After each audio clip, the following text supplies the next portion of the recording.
Good afternoon, everyone, and thanks so much for joining us today.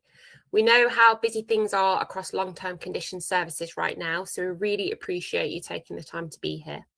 Today's session is all about continuity, what happens between appointments, where engagement can drop off, and how we can better support patients without adding extra pressure to already stretched teams. We'll keep this practical and grounded, sharing a few common challenges we see across the NHS and some simple ways digital tools can help support communication, self-management and ongoing engagement. Just a quick note before we start, if you do have any questions during the session, feel free to pop them into the Q&A box on the left-hand side of your screen and we'll pick these up at the end. Let's get started and I'll hand you over to Michelle. Lovely. Thank you very much, Lauren. Thank you. Hello and welcome. I'm Michelle Goldswain, so I'm the account management lead at Silicon Practice. Thank you very much for joining this session on how digital tools can support people living with long-term conditions. So over the next 30 minutes, we'll explore challenges in long-term condition care and how technology can complement the compassionate work that you already deliver.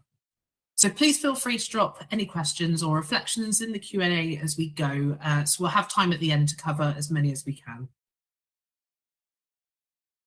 Okay, so here's the journey that we're going to take over the next half an hour. So I'll start with a quick introduction to Silicon Practice, who we are, and how our experience in digital healthcare has led us to focus on long-term conditions.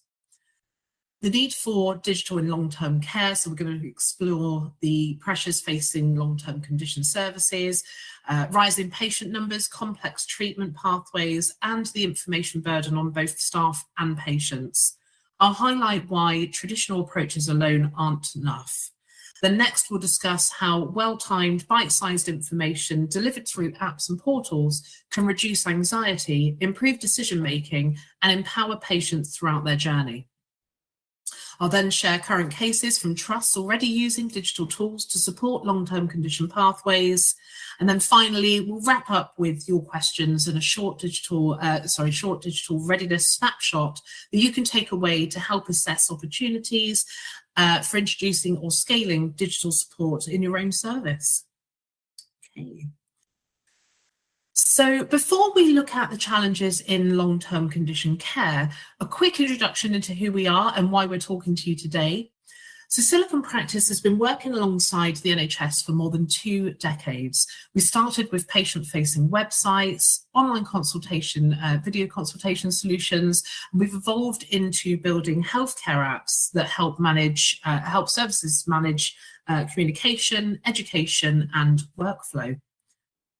We now support over 100 NHS organisations, from community teams through to large acute trusts, with tools that make it easier to keep patients informed and help staff focus on direct care rather than admin.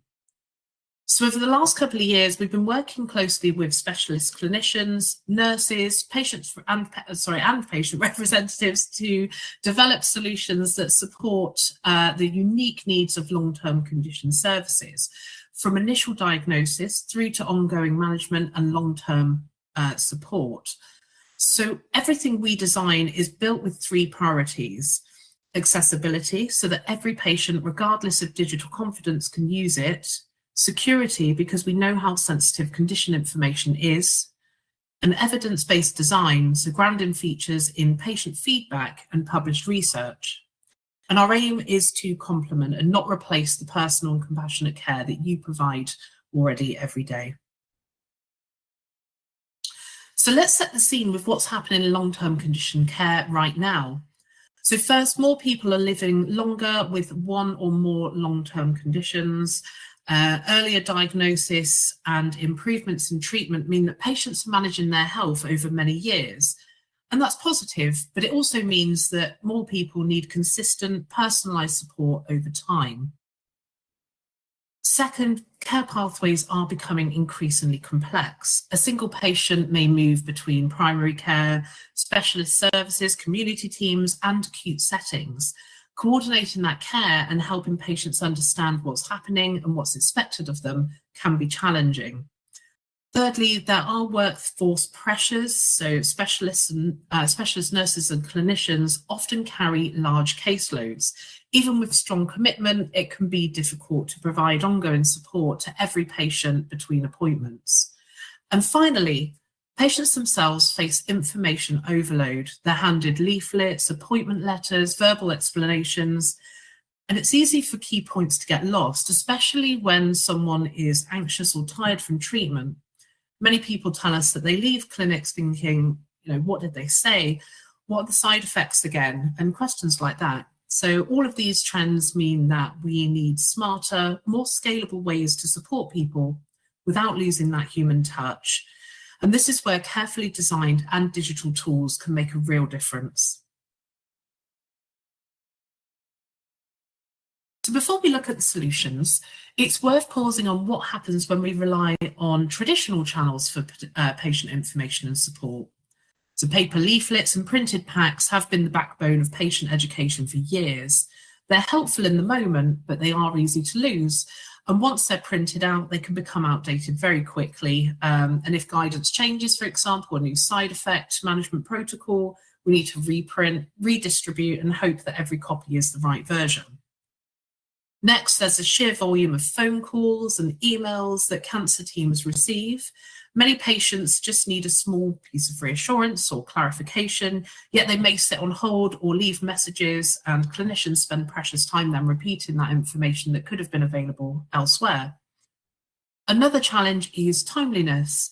So a lot of advice is given verbally in appointments, and if patients forget or need help out of hours, there's often no easy way for them to find accurate guidance straight away. That gap can increase anxiety or even lead to unnecessary A&E attendances if people aren't sure whether a symptom is serious. Finally, there's an information burden on both sides. So patients are receiving large amounts of detail when they're stressed or unwell. So only part of it sticks. Meanwhile, staff may feel that they're repeating the same messages dozens of times a week, which contributes then to fatigue and limits capacity for more complex support. These pain points highlight why services are looking for complementary modern ways to give patients the help they need while protecting staff time and well-being. So how can digital supports help us address those pain points that we've just discussed? Well, firstly, they give patients a single trusted source of truth. Instead of juggling leaflets, websites, or old letters, they have one secure place where they know the guidance is going to be correct and current. It also helps staff, everyone speaking from the same page, and it reduces conflict in messages.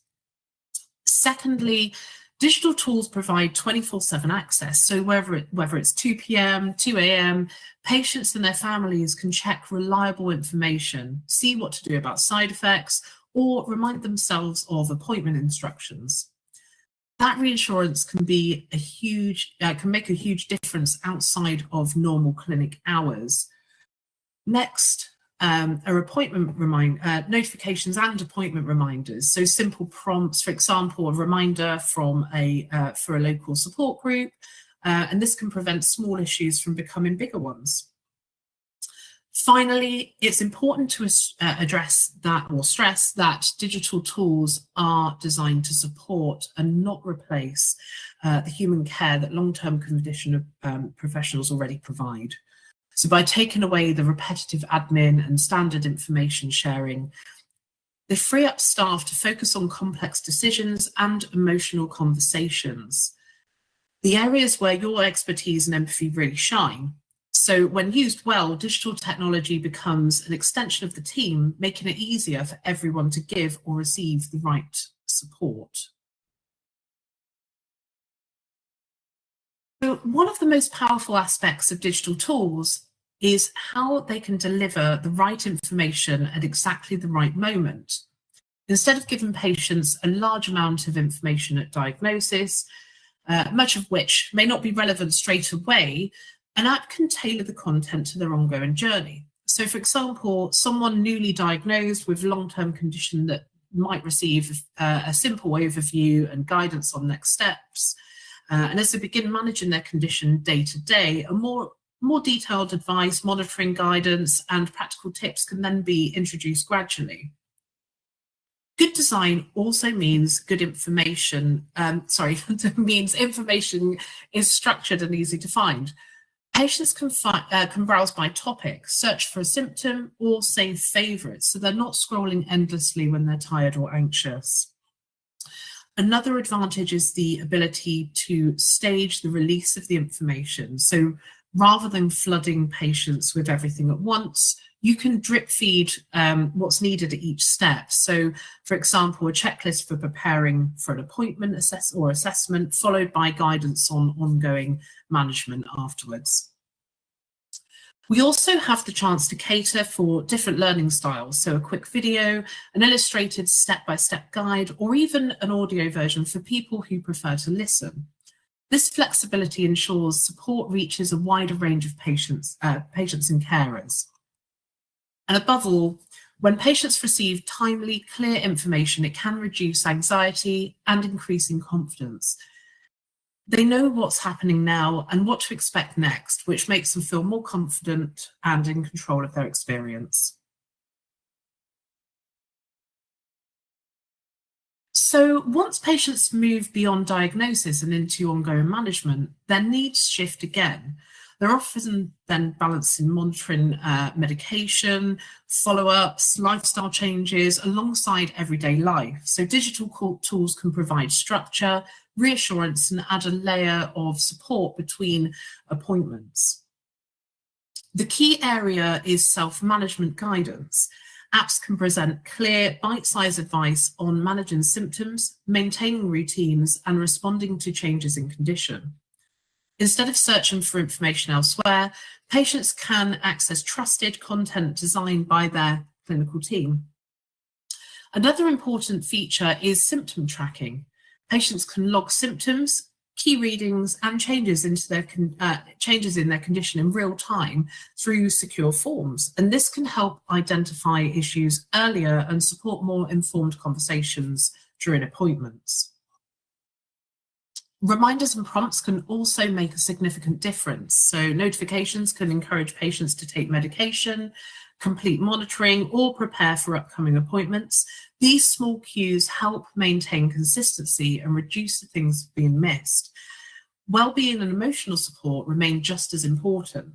Simple tools such as breathing exercises, guided relaxation, or practical coping strategies can help patients manage stress or feel more confident in their own, in control of their condition.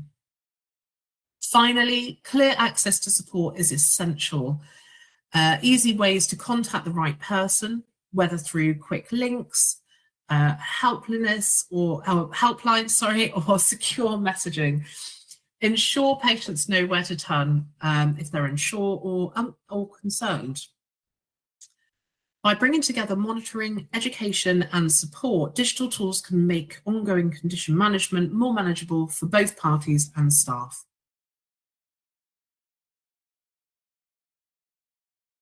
Long-term conditions, care doesn't really come to an end. Instead, patients move to a phase of ongoing management where support becomes less frequent but just as important. Over time, it's common for confidence to fluctuate, routines to slip, or new concerns to emerge. Digital tools can help provide continuity during this stage, offering a steady source of guidance and reassurance alongside clinical care. One area where they add real value is supporting long-term health and stability. Practical advice on activity, pacing, nutrition, and daily routines can help patients stay on track and feel more in control of their condition. Emotional well-being is also a key part of ongoing care. So access to simple self-help tools, mindfulness resources, or patient stories can help people manage uncertainty and feel less isolated. Education remains important too, so clear, accessible information on recognising the changes in condition, understanding warning signs, and knowing when to seek advice It can really support earlier intervention and prevent escalation. Building a sense of connection can also make a difference. So opportunities to engage with peer support groups or shared experiences can help patients feel supported beyond their immediate care team. By focusing on ongoing support, confidence and clear information tools, digital tools can help patients manage their condition more effectively over time while reducing the pressure on services. So let's take a look at how one NHS trust is already making a difference with digital support. So NHS 5 have developed an adult type 1 diabetes app to improve patient experience and support ongoing self-management outside of clinical appointments. This app provides central accessible hub where patients can find trusted, condition-specific information tailored to their daily needs. This includes practical guidance on managing diabetes, clear instructions for handling emergencies, and detailed support for insulin pump use. It also brings together lifestyle advice such as diet, pregnancy, and foot and eye care, helping patients better understand and manage their condition over time. Alongside this, the app offers wellbeing resources, support updates, events, and mental health support, recognising the broader impact of living with a long-term condition. Importantly, it strengthens communication by giving patients easy access to contacts, information, and secure feedback forms. Overall, the app helps improve engagement, confidence, and continuity of care between appointments. Next, we have South Tees Hospital's NHS Foundation Trust, who have developed a rehabilitation app to enhance patient engagement and to support recovery throughout the rehabilitation pathway. The app provides a clear structured overview of the patient journey, including ward information and guidance of what to expect at each stage, helping to reduce uncertainty and improve confidence. It introduces multidisciplinary team, supporting familiarity and strengthening the relationship between patients and those involved in their care. Condition-specific education and accessible patient resources help individuals better understand their rehabilitation and actively participate in their recovery. The platform also supports both patients and staff with educational content that reinforces the therapy progress and also self-management. Regular updates, events, and alerts keep patients informed and engaged throughout their care. And importantly, the app improves communication by providing easy access to contacts, forms, and secure feedback, helping patients stay connected with their care team beyond the clinical setting. Now, we'd love to hear from you.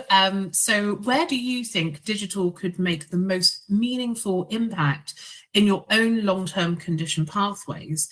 It might be supporting newly diagnosed patients, improving communication between clinicians, or helping families feel more informed and involved. So please pop your thoughts in the chat, or if you prefer, use the poll, which I think will be on the screen shortly. And this is a chance to reflect on today's themes and consider what would make the biggest difference in your service.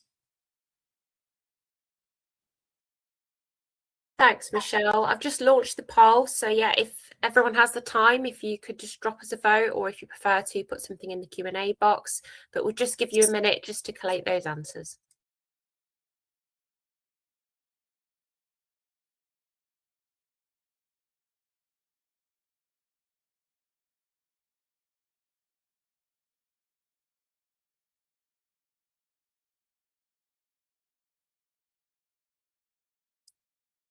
Okay, so I think everybody has voted, so thank you very much.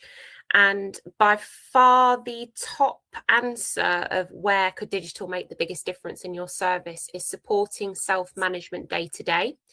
So that's our number one.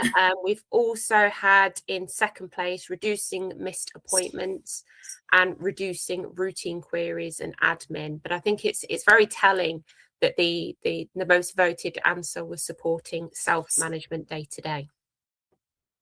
Absolutely. Lovely. Well, thank you very much for that, everybody. That's very, very insightful information. So we appreciate that. Okay. Okay, so we've pulled together a practical resource to support you following today's session, the Long-Term Conditions Digital Readiness Snapshot. So this is a simple self-assessment designed to help you reflect on how well your service currently supports patient engagement, self-management, and communication between appointments. It covers key areas such as access to information, monitoring and early intervention, pathway clarity, and staff experience. So helping you quickly identify any strengths or areas for improvement. You can scan the QR code on the screen to download it. It's completely free and designed to give you a clear starting point, whether you're looking to explore digital support for the first time or strengthen what you've already got in place. So I'll give you a moment to, if anyone would like to scan that.